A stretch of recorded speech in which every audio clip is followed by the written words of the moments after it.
Did you meet with Colau? Not directly, but with the rest of our team. And this was quite a challenge because we moved ahead without, let's say, their blessing. There were people who were fined, yes.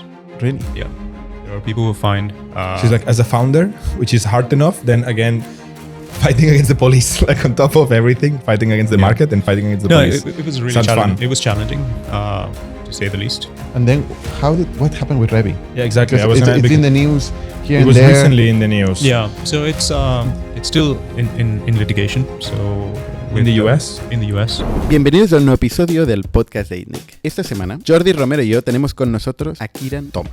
Kiran es ejecutivo, consultor, emprendedor, ha hecho un poco de todo. Aunque vive en Barcelona, todavía no se siente cómodo para hacer el podcast en español, con lo cual lo hemos hecho en inglés. Y para aquellos que nos siguen en YouTube, hemos introducido subtítulos en el podcast para que podáis seguirlo cómodamente. Kiran nos va a explicar su historia. De nacer y crecer en el sur de la India, emigrar a Estados Unidos. Nos va a contar cómo montó un e-commerce que pretendía ser el Amazon de LATAM con los hermanos Amwers y Rocket Internet. Nos va a contar cómo vivió la transición de Privalia en Barcelona después de ser comprada por la francesa Vivir desde su rol de Chief Product Officer. También nos va a contar su experiencia como cofundador de Reby, la startup de patinetes que fue una verdadera montaña rusa enfrentándose al regulador y que acabó por cerrar, aunque todavía está en proceso de litigio. Su última experiencia como emprendedor es Two, un Buy Now, Pay Later enfocado a B2B. Y el podcast de esa semana nos lo trae una empresa que no sé si vais a adivinar, pero os voy a chivar el nombre. Factorial, la plataforma de recursos humanos que permite olvidarse de la burocracia y automatizar todas las gestiones. Desde la selección al onboarding a nuevos empleados, la gestión de los contratos y las nóminas, el control horario y las vacaciones. Y todo lo relacionado con mantener, retener y motivar. desde el desempeño hasta el engagement. Por último, muchísimas gracias a todos vosotros que nos dais soporte con vuestros likes en los vídeos de YouTube y sobre todo los que nos comentáis en los vídeos de YouTube, que nos leemos todos los comentarios y utilizamos vuestro feedback. Y de hecho, a partir de esta semana vamos a regalar una entrada a los jueves de Itnig gratuita, que no caduca, entre todas las personas que nos comentan el vídeo de YouTube. Y además, cuando vengáis, os regalaremos también la camiseta de Itnig. Bienvenido a las historias de startups de Itnig. Welcome everybody. I'm Bernat Ferrero. Today I'm with Jordi Romero. How are you, Jordi? Very good. I'm with Kiran Thomas. How are you, Kiran? Doing well, thanks. Kiran is a consultant initially, then executive, then entrepreneur. No? Yeah, there was a period in between where I was also part of the founding team of, which is today LATAM's, let's say, top 5 general merchandise retailers in the world, in the region, called Lineo. So I was part of the founding team there as well. So, okay, yeah, part of the journey. Okay. So in entrepreneurship, you've participated in projects around mobility with Reby, fintech with Two, and e-commerce with Lineo. And e-commerce. And you're from India originally. That's correct. So yeah, my roots are there. I was born and raised there. So my formative years were there. And then after my education, which was engineering degree in computer science, I immigrated to the United States, where I started working and got acquainted with... What in the US? So most of my life in the US was based in Chicago, in the Chicagoland area. A little bit also in the St. Louis, Minneapolis area for consulting-based project work. Somehow life brought you to Barcelona. Yeah, life brought me to Barcelona. And you live here. You're happily living in Barcelona for a while now. Yes. Near from where we're recording this, apparently. Very close by. Setting down roots, literally speaking. So I have 2 kids. They both go to school here. They're growing up here. Trilingual, obviously. They're trilingual? So Catalan in school, Spanish at home with my wife, and English with me. Okay. So, okay. Yeah. Okay, we'll talk about Reby and Two, which I think they're very interesting cases, but maybe we can follow the chronological order from your beginnings, no? As studying computer science in India. Maybe you can share with us how is the environment in India to start computer science? It's very well known for having great talent in computer science. Yeah. And great universities. Indeed, yeah. And why did you emigrate? Why did you go out from India? Sure.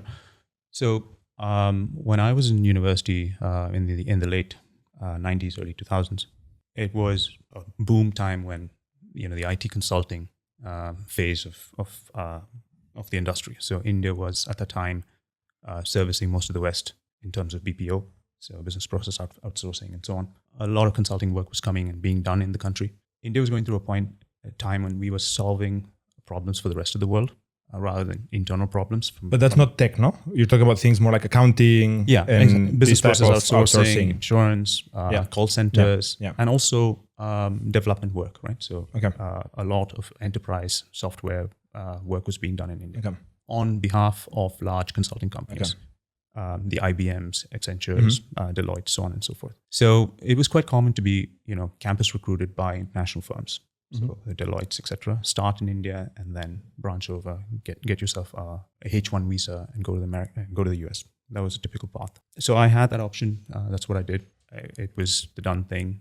One, it just catapulted your career in many ways by being able to go there and being sort of, let's say, trained in a way to go and take on challenges in that market. Right? So was it like your plan from early on, like I'm going to do these 4 steps so I can go to the US, or it just kind of happened? They tell you this is an opportunity. It's a bit of both. So I had the opportunity and also had, family there. So it made the reason for me to go there a lot more alluring. So so it was a mix of consequences, right? It was not, and it was a time when it was the done thing. Not to say that doesn't happen now, but now there's more of a homegrown industry that is solving big problems in India.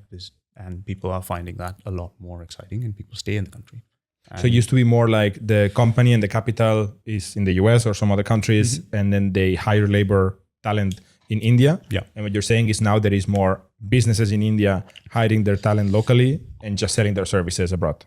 Yeah. So now there's a concept of build in India, build for the problems in India, and export those solutions worldwide, right? Which makes sense. In the past, it was solving problems in the West, exporting those solutions to third world countries and developing countries. And now there's a reckoning that there are real problems to be solved here. There's capital in those markets. Of course, some capital comes from outside the country. And there's a much stronger value proposition, really. I think more than exporting the products, it's building the internal market. I mean, it's a huge market. Indeed. We're in Spain. We are 40-something million people, and many companies are based and focused in the Spanish market, which doesn't make much sense. But when you are 1.3 billion people, then it makes sense. And growing. And growing with lots of opportunities. Different to much of the West. Yeah, and presently with the current administration, that is so pro-business.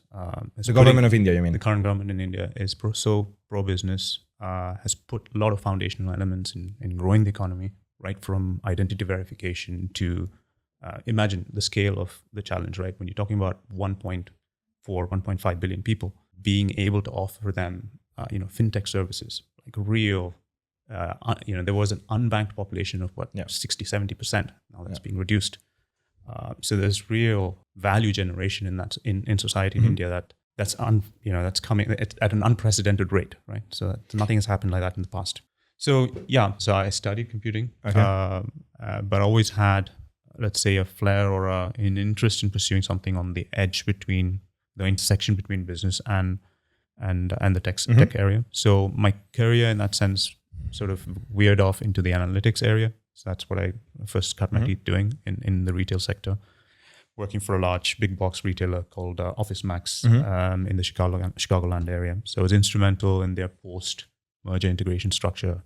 Yeah, built some experience at scale. So we're talking about at the time, the operations were somewhere in the range of about 2,000 stores across the country. Offline retail and its challenges when it comes to replenishment, forecasting, purchasing, and all of that. That led me into an opportunity in the retail sector in consulting at Accenture's retail practice. I did that for quite a few years and got. That was management consulting or tech consulting, or a bit of both again. Okay. So I had a very unorthodox experience there as well. So I was responsible for the client management of a very large retailer called Best Buy and their international expansion.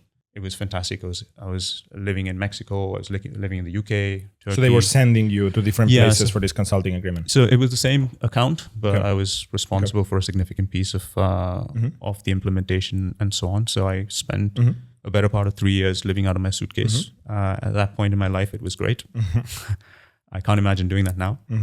And decided that, the next stage of my life would be something in entrepreneurship, building on the experience I had got until that point.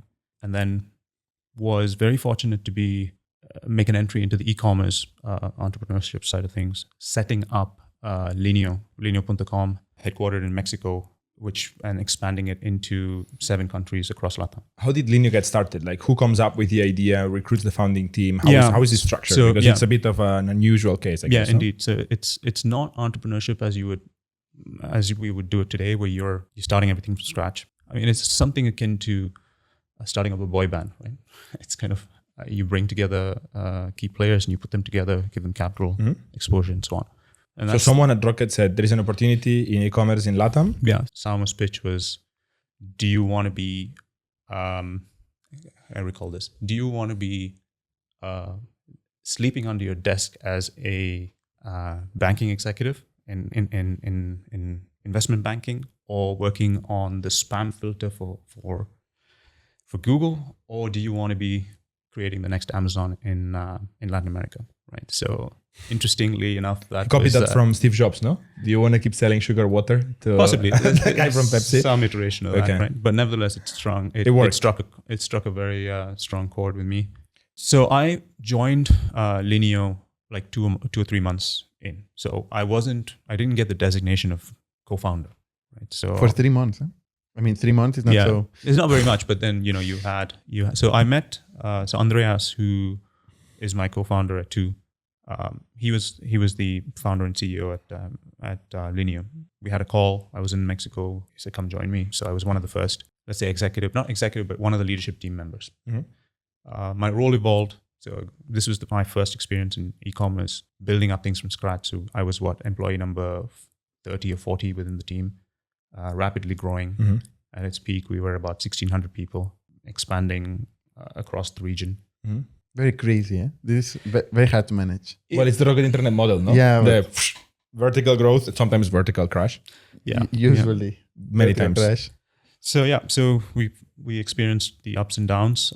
It was a great learning experience, great incubator model in that you build a lot of skills, you learn things really fast. So yeah, just fond memories, great experience. How far did it go? Like before you left, how big was Lineo? So Lineo, when I left, we were operating in 6 or 7 countries, Spanish speaking, excluding. Was it marketplace or e-commerce? So we pivoted into a marketplace. Okay. So initially in the first year, it was procure to buy model.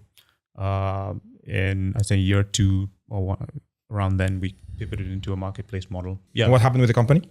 So it exited. So it sold? Yeah, it sold. So Falabella, which is a Chilean retailer, made an acquisition in 2018. If you sort of compare it with capital raised and relative to, let's say, valuation, yeah, it was an okay exit. For the management team, not so great, but for growth investors who came in late with liquidation preferences, it was good. It was a huge lesson. Yeah, unfortunately had the same in the past. And that's. And you were based where when this was happening? I was based in Mexico City, and I moved to Barcelona in 2016.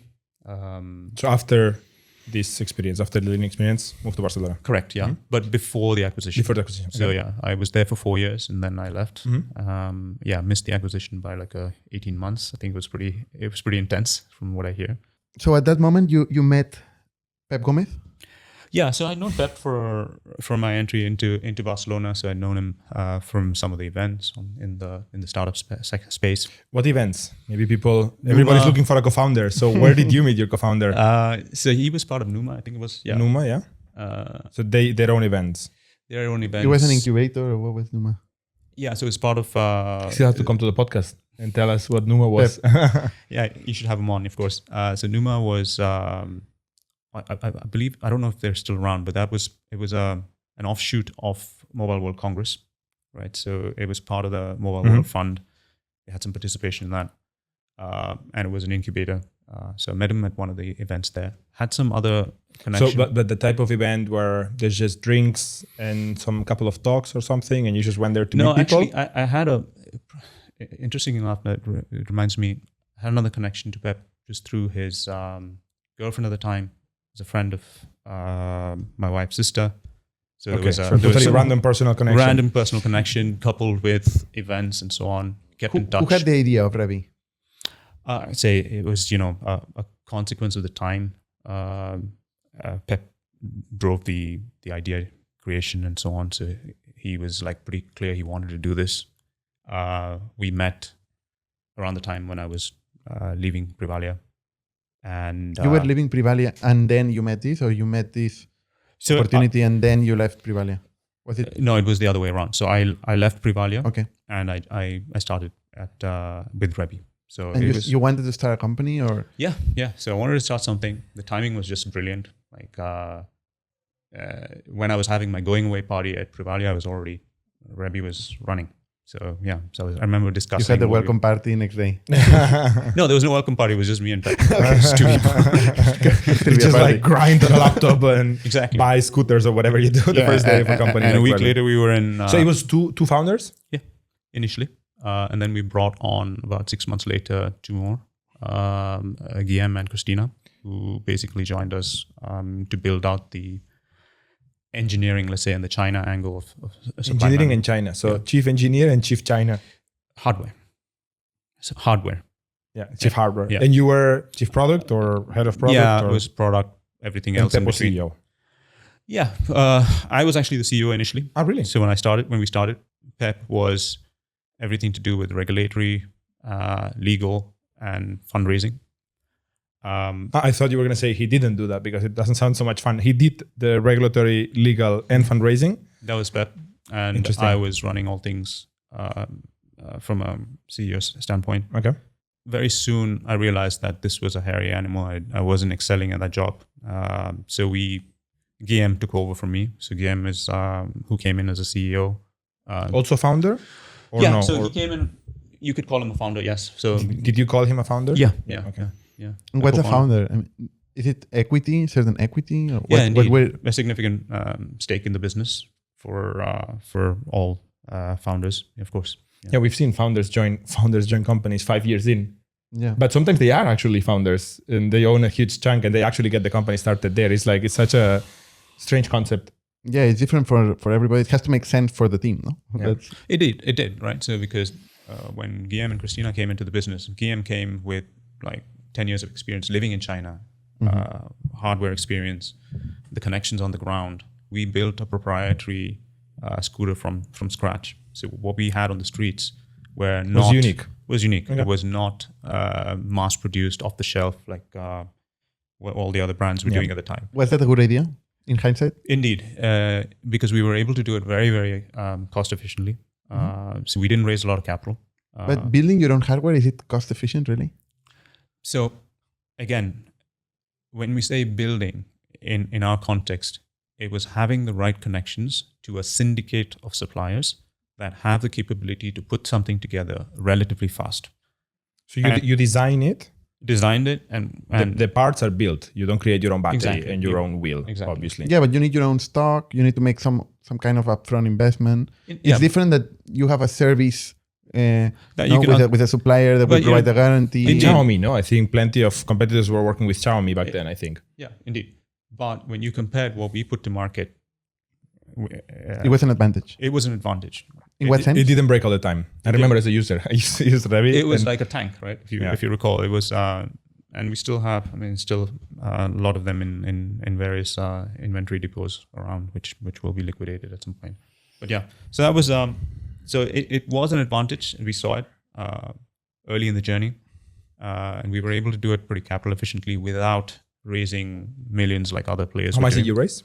So the initial something like when I was operationally involved, we raised about in the first round about 3.5 million, and then another 5, so 8.5 million in equity, and then we had invest somebody from Tesla or something like that. Did I mention this story?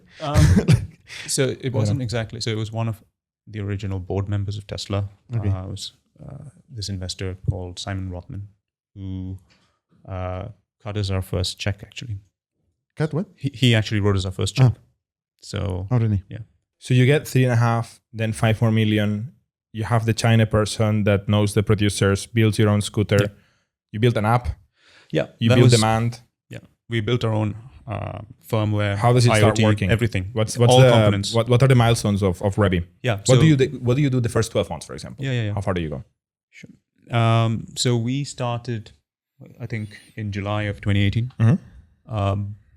by, I think, October, November, we had built the basic platform, right? So The app.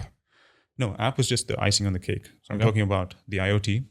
Okay, wow. Okay, So of course. firmware. The integration with the scooter, exactly, actually. the BMS, the battery management system, everything was ready. Okay. And this was like from scratch from nothing to something, right? The first prototypes we were testing in November. And by first or second week of December, we were able to put out 50 scooters in Barcelona. And this was interesting because we obviously didn't. There was a regulatory gray area. We were able to exploit. It turns out it wasn't gray eventually. Yeah. So, but there were some workarounds. We came out with the lock anchoring the scooter to bike racks and so on, which actually helped keep theft, damage, and the littering problem, address those things. We were in a litigious process here in our flagship market, which was unfortunate, but we kept growing. With the city. Did you meet with Colau? Not directly, but with the rest of our team. And this was quite a challenge because we moved ahead without, let's say, their blessing. But as far as... Why did they hate so much these kind of things? Well, they still do, right? They still do, yeah. Well, Colau is no longer... Look, so we were all very idealized, right? In pursuing something like this. Okay, we're going to disrupt public mobility. We're going to disrupt in a good way. In a good way can also mean a bad thing. But in hindsight, So there are other markets like Zaragoza where there is a real mobility issue.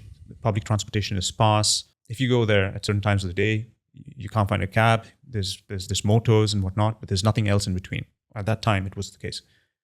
So there, it made a lot of sense. But in a city like Barcelona, where you have millions of tourists, it is a public nuisance.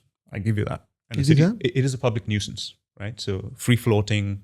It can create problems. It does create problems. Yeah, it does create problems, and you have to be honest and acknowledge that. So, and especially around dense neighborhoods like the Gothic and so on, it's not nice, right? So people zipping around these things. Things it hadn't been proven out. There was a lot to be desired. Was there some specific incident? No. That you remember, like somebody, I don't know, somebody dying on a... No, not on... So fortunately, no. But there was one incident where someone was hurt, but no fatalities as I recall, as far as I was involved. But what did the city hall argument? What was the reasons? The argument was this is not approved, number one. There needs to be a proper process. It needs to be evaluated in terms of safety, in terms of all of that. We went through the process of registering each one of these vehicles with the city hall. There was a process that we fulfilled. A new process because it was a new process. A new process, but we registered them just like all the other mobility operators, like the bicycles. Yeah, so we had the motorbikes. Exactly, we had the QR code and everything. So we fulfilled all those requirements. But it's a political thing, right? So you can't influence it. You do your best. You work around. Using the experience that we built here in Barcelona and the density and the number of rides, we were able to drive operational excellence in terms of building a capability of maintaining the fleet, building partnerships with 3PLs, third-party logistics providers, building that capability and exporting it to other markets such as Zaragoza, Gijón, Sevilla, all of these other places that Reby eventually ended up operating in through public tenders. So taking this experience, working closely with building a legal strategy, having a very strong legal team that was enabling all of these other cities to come up with a public policy around transportation, participating in those RFPs and building long-term relationships with those cities. So it to that end, it really helped. But it's a shame that we couldn't operate in your home city. In the home city, exactly. But I mean, it is a challenge. I remember I was a heavy user of Reby for a while because they were the fastest and I think most available ways of transportation around me. But I remember going to Paris with you actually in 2018. Do you remember? I was shocked at like the seas of scooters fallen everywhere in the middle of the sidewalks, and same in London. That was nothing compared to China and the bicycles, the I OFOs. haven't been to China, but it indeed. wasn't a pleasant experience. Like, you're in the center of Paris, and my feeling is like, what's all this crap here in the middle? Yeah. Right? Like, that was my and I want tools like this, but it is a challenge to the city. No, but there needs to be a way to solve it. But great point, Jordi, because what happened in Paris, specifically citing this example, they did a referendum, right, 6 months ago, and the citizens voted against removing. So they want the scooters. No, they voted against scooters. Okay. So they don't want Really? them. Yeah. So They did a referendum about scooters. Yeah. Wow. yeah, That's cool. And- I mean, and the citizens interesting. of the ci- city should have a voice. Yeah, but well, yeah. and the Needs to be consequence of strategy that. as well. Referendums are not great for strategy. It's great for haters, but It's But the democracy. We but- can open the box of democracy now. But the consequence is that Paris is not going to have scooters. Zero. Or this sort of free floating mobility options is going to be gone. And very soon. bicycles, Bicycles will continue. which is kind of weird. No, why they're not that different? They have two wheels, and the problem is the sidewalk, no? If you're Yes. feeling the sidewalk, the parking. For me, the problem is the parking. Yeah. Because There's places where you can driving. dock, no? Yeah. The scooters or But in a dense city like Barcelona and Paris and so on, where you just don't have the public infrastructure, it's very hard. Yeah, but for example, Barcelona got the circulation right. Like, I think we are one of the fastest growing cities in Europe in number of bicycle lanes. I don't know how you call them. Yeah. So that part, I think we kind of got right. The problem is, where do you leave the stuff? You're not going to take it home when people live in tiny apartments. So it's a good idea to rent it and share it. But then where do we put them? We need a bicycles solution for that. very popular in Barcelona, but for some reason, scooters are very hated. Yeah, but there's a lot of And not only the public services, also the private Yeah. scooters are kind of forbidden, or it's very hard to. No. You have to go in particular places. You have to wear Technically helmets. speaking, you're not supposed to ride on the aceras, so on the sidewalks. sidewalk. Yeah, Almost- but on the almost bicycle nowhere, lane, yes. almost On nowhere. the bicycle lane, Bicycle yes. lanes, yes, but Yeah. practically speaking, you see people zipping by you. So there's a nuisance factor, right? So I'm not surprised that there's been a huge backlash. And so coming back to Reby, scooters were just one mode of transport. So we had bicycles For Reby. For Reby. The plan obviously was to include other modes of transport like motors, scooters. Did you get there? Eventually, yes. yeah? Okay. Yeah. So Since they disappeared from Barcelona, I never knew. yeah, so they did. So it was basically a different kind of model, a franchise model, where franchisees use the platform to basically offer their offerings. So yes. And if there was no regulation problem, would it be a good business? Because somehow, I don't know, the all these players that appeared, they went dying one by one, and Yeah. And So I don't know. There has to be some problem in this space. So there's very few operators left from that original cohort of American companies, right? So Like the Limes and Lime is still one of the Bird. dominant players. Bird's practically gone. And then in Europe you have the Voi. Swedish Voi, which has still got a dominant presence in the Nordics. Tier. Tier and Voi, I think, are They merged or they something? merged Yeah. or something to that Actually, effect. Yeah. yeah, So I think yeah, you're they're still relevant. And the vast majority of other players have disappeared, right? Or practically disappearing. So it's a tough model. We had the right instincts to invest in and build a capability ground up from the hardware and so on. So to that end, while it lasted, it was good. But it's the unit economics are very strong, or very hard, Why? because the cost to serve is very high. The logistics is not cheap. So the cost is 1,000 euros a scooter? No. So That's I'm just the talking about the capex. operational That's cost. the capex. That's the capex. But starting by the capex. So yes, but we were able to do it for significantly less. Less than 1,000? Yeah, 500? more or less. Yeah. 500 a scooter. Then there's a maintenance. So The maintenance is problematic. So maintenance being recharging. So if you have repairing. replaceable batteries, it drops significantly, but that adds on a lot of cost. and you need people, actual humans who go change the battery. Moving around the city all So the time. operationally it's expensive. You need to move the actual scooters to the point, no? Because maintenance. there's typically a start point and an end point, and they're not the same. Yeah.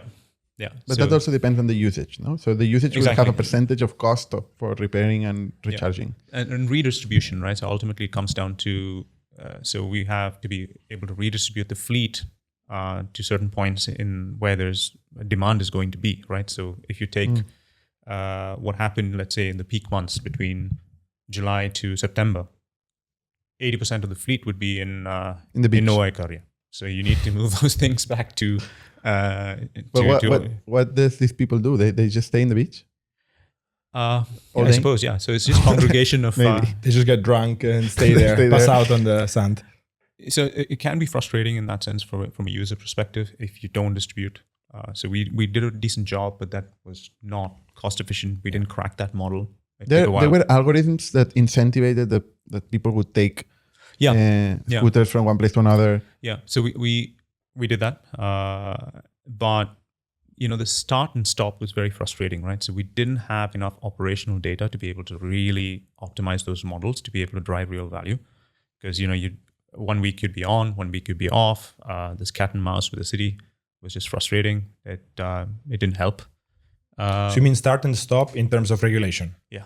That the police would suddenly stop people, right? I remember Cesar telling me like police is stopping people riding on a Reby or other scooters. Suddenly 1 week, it's like don't get on one or you might get in trouble. And then next week it was okay. And they would put you a fine if you were driving. I never got one.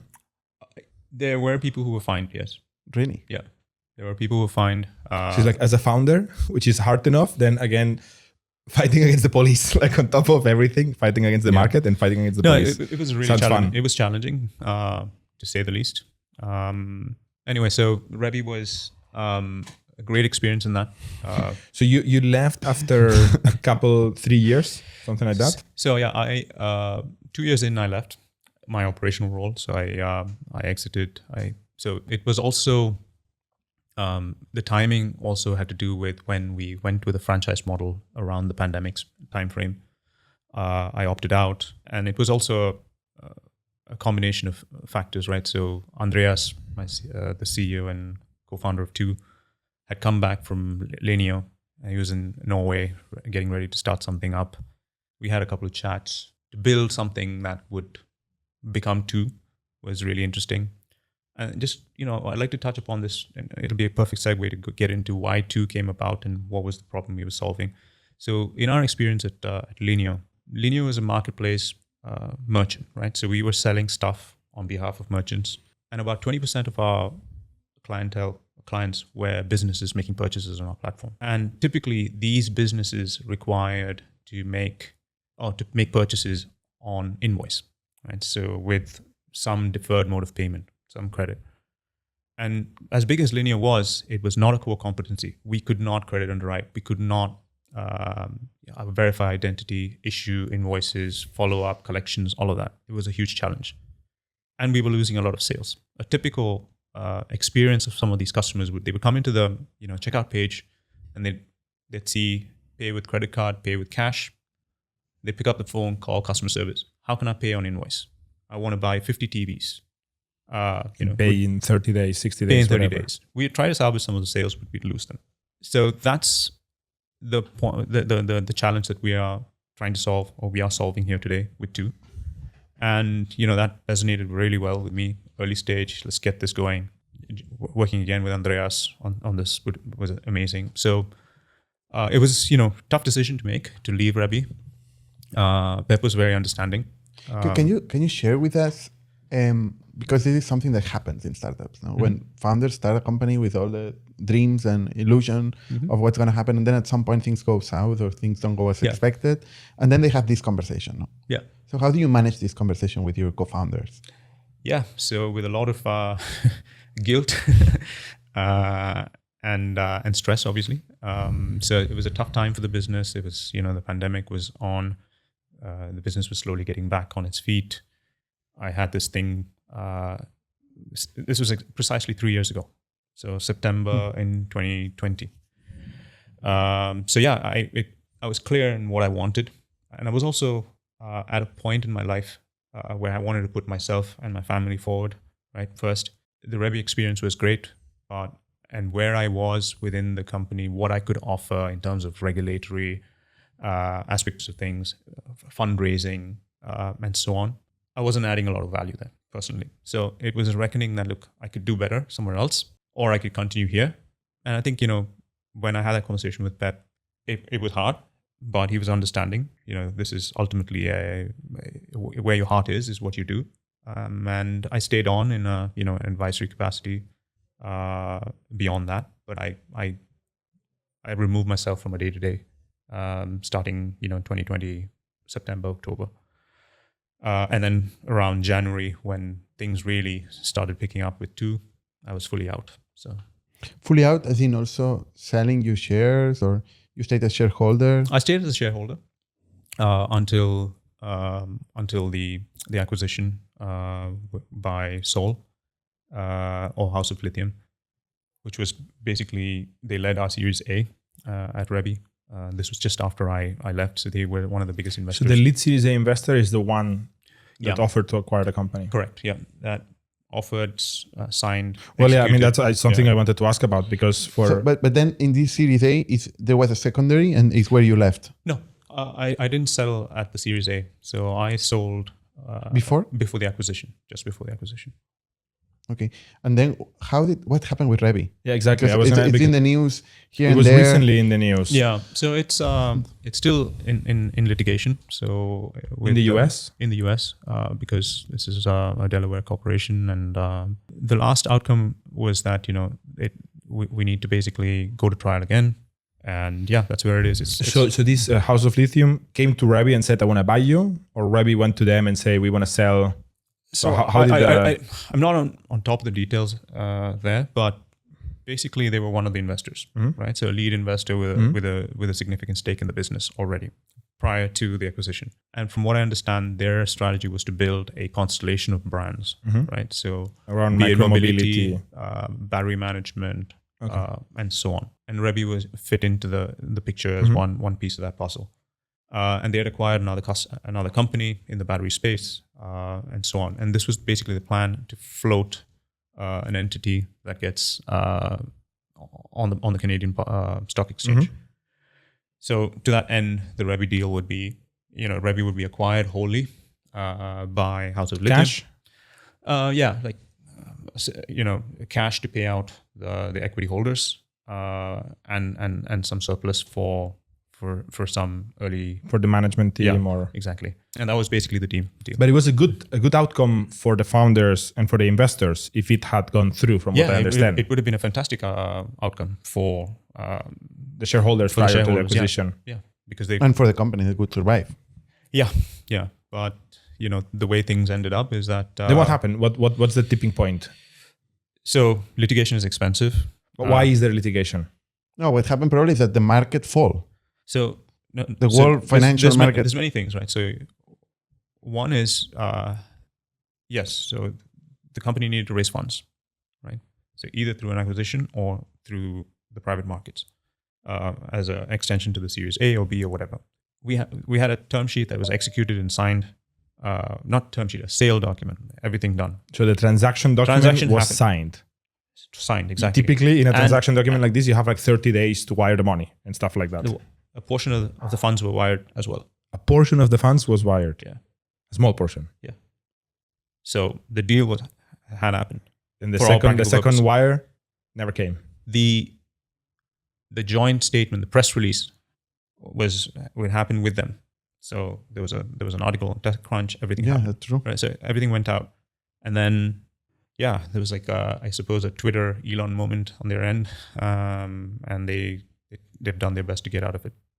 So they decided to walk back the acquisition, and fight it legally. Yeah, and that's basically where we are today. It's that sucks. Yeah, but Twitter, Elon lost quite fast. Yeah, let's say no. Yeah. So I don't know the document, but depends on how it's written, especially in the US. Well, Elon Musk explicitly said he doesn't want any due diligence. Like he signed the worst possible contract, apparently. Yeah, but it should be quite effective in the US, no? Maybe in Spain that would be 2 years, but or more. Yeah, so for practical purposes, there is hope. I think that they're forced to pay, and then. But how can there be hope? I mean, the company cannot survive. Like people cannot stay waiting for money to arrive. No? That's true. So things are where they are today because of that reason. Yeah. I'm sure there's infinite detail, but we cannot discuss in a podcast. No? Yeah. So the thing is, you went then, you met Andreas again. It was somebody you liked when you worked with him, and you felt like that was a good opportunity for you. And the pitch was what you said before, no? Solving this problem that you discovered in Lineo. Basically, what is Two? We offer an API payment method API-based payment method for B2B. So B2B specific. You can simplify it by saying it's a buy now, pay later solution specifically for B2B. So what that entails is we enable businesses that make purchases on behalf of their or people that make purchases on behalf of their business. So let's take the use case of Factorial purchasing computers from Apple or Amazon. Right. So you have an account, a trade account with one of these companies. That's a real case. We do that. Yeah. So Lots of and Two basically offers a fully funded invoice solution to Amazon to fund the purchases on behalf of Factorial. So we don't pay Apple. You pay Apple. Correct. And then we pay you. Correct. And this is an API only. So I don't even know that you exist. No, Apple provides this to us. So it depends on the operating model and where we operate. We are not a white label solution per se. So we exist as a payment method. So the financing agreement is with you, with us. with Exactly. Two, the entity. Exactly. So we help the merchant delegate all of the collections, the risk, the credit and the fraud risk to us. So it's closer to a Klarna or an Affirm. Yeah. The difference is the buyer is specifically B2B. Exactly. So it's a much larger What changes product space. when the buyer is a B2B? From whose perspective? From the business perspective. Yeah, so it's a lot assessment, harder. The risk is a lot harder to assess because you don't have credit bureau information. So it's a capability to build that we have now 3 years under our belt, doing it in 3 markets. Do you have algorithms or data or something? We've built. When I put Factorial Inc., which is not a real name, but I put their company name, then you know how likely you are to get the money back. Yeah, exactly. So we've invested in to make that happen. So we give you a creditworthiness score, and then you know right away whether you can continue with the purchase or not. And in some cases, the merchant has the capability to show whether the payment method is relevant for you or not. This is factoring, no? So factoring happens in a post-sale context where the invoice is created, and then you sell the invoice. So what we're doing is real-time decision making, right? So we are doing it at the point of sale. So yes, it is factoring, but it's factoring with a twist. The invoice. With a twist in the user experience, no? But it's a much faster onboarding. The risk assessment and everything, it's the same. But it's real time. Is the seller, real-time. no? Who decides to do that. So I sell you something expensive. You're going to pay me in 90 days. And I go to the bank and I say, I want the money now. And the bank gives it to me, the seller. No, that's another thing. No, that is factoring. That's factoring. No, factoring is not the seller. Yeah. That's how I understand factoring. It's That's the right. seller who gets the money. So your account payables, right? So Exactly. your account receivable, you can sell your account I want to get the money receivables. earlier. Exactly. Than At when a I'm discount. exactly. Well, obviously at a cost for me. So you partner with Apple. No, so that would be great. So in Sweden we operate with Net, which is one of the largest e-commerce players in the region. In Norway, the authorized Apple distributor offers Two as a payment method. So we service everything from SaaS consultancies, physical goods purchasing, and in the construction space as well. So marketplaces are also an option. And you charge who? We charge the merchant. So the seller. So we charge the seller. So it's exactly like offering buy now, pay later. No. So think of it like you're selling a product on your site, right? And you offer credit card as a payment method. So you're basically we're basically the payment method. Instead of you paying Stripe, you're paying us. And you have a promise of better conversion. Exactly. Much higher conversion. What are they paying for? Specifically for B2B, right? So back to your case in Lineo. So when they wanted 40 TVs and they didn't want to pay up front, they didn't buy. If they it's a loss paid, of sale. It's a loss sale opportunity that you don't lose. Then the operational complexity, right? Most businesses are should not be in the business of credit underwriting, collections, and so on, right? So it's operationally complex. There's an overhead that is outsourced to Two. So Two basically does all of that on behalf of those customers. So if the customer doesn't pay, it's your problem. It's our problem, exactly. So you're very motivated to do the correct underwriting. Exactly. Not just for your customer, but because otherwise you take the Yeah, loss. we take the hit, of course. So this is a capability that we built. What's the price? What's the interest rate? So there's no interest. So it's not interest rate based. It's basically a transaction fee. Service. Yeah, it's a transaction fee. You can convert it to an interest. So think of it I would convert it as an interest if I would be a seller. So think of it as it's on par with the transaction fee that you would pay Stripe or for an Amex transaction, right? So like a 2-ish%. 2-ish%, yeah. Okay. On a 15 to 30 day invoice. So if it's a different product, which is basically installments, which we could do anywhere between 3 to 12 months, it'll be higher. How do you collect the money? How do they pay you? Because you cannot pay Stripe. No, yeah, exactly. It's wire transfer. Wire transfer or and then you have an army debit. of collections agents that are calling. Surprisingly, no. buyers. So we're pretty efficient. So Well, you're in the Nordics, which I guess Yeah, people pay. you're not in Spain. People pay in the Nordics, maybe. So we do have a small collections team, which is like 1 or 2 people. It's very small Yeah. for a business that only does this, basically. Yeah. And the UK as well. So it's basically... The UK should be maybe more challenging, no? As No, you scale. so our basically collections unit is about 3 people, but it's highly automated. So our bank operations... But you have bad debt. You have people who don't pay. Yes, there are. It's a small percentage, but in this business, what you do is you build up the confidence, right? So there are some first time, there is first party fraud, but it's a very small percentage. We don't take big risks, and there is an identity verification piece associated with the buyer experience. You don't take big marginal risk, invoice by invoice, but in some, you're taking a lot of risk. Yeah, but it's diversified, right? It's across industries, it's across multiple buyers. How much money is lent out right now, for example? Is this a number you track? Yeah. Roughly? Is it like in the millions, tens of millions? So we're transacting in the almost double digits volume per month on a monthly basis. So 7, 8, 9 million? No, slightly more than that. Okay. We're on track to basically 2x, 2.5x what we did in 2022. Okay. The demand is there, the growth is there. And you said Norway, Sweden, Sweden, and UK. And the UK. And the demand is a no-brainer. I mean, if you're giving money to the people, there's always demand. The question is, how can you build a business? A sustainable business. A sustainable business. Now, that's the question. Yeah, indeed. No? So, and do you go to SMB or you go to large enterprise? It's totally different, the risk. So yes. So we had to start at the lower end, which is small and medium businesses. Huge risk. The risk is there, but if you build so think about it this way, right? So who's taking the risk today? It's the merchant. If they don't offer any services, any buy now, pay later, or let's say they are just extending invoice or net terms on invoice, they're taking the risk. Their sales are growing, and what they're doing is basically forwarding us good customers. There's a need. There's a digital... Good or bad customers? Good customers. But the good customers, they can do it themselves. Yeah, but they're taking... So nobody gives good customers. But there's a working capital issue, right? So if they're going to pay you in 30 days, what we're doing is we pay you right away. Mm-hmm. So there is a value proposition there. Okay. There's no collections. They don't have to have a team running after... But why don't they give you the bad customers too if they get paid today? Sure, of course. But you reject reject the the collection. algorithm. The algorithm should reject them. So our capability... So they give you customers. We give us customers, exactly. So good or bad?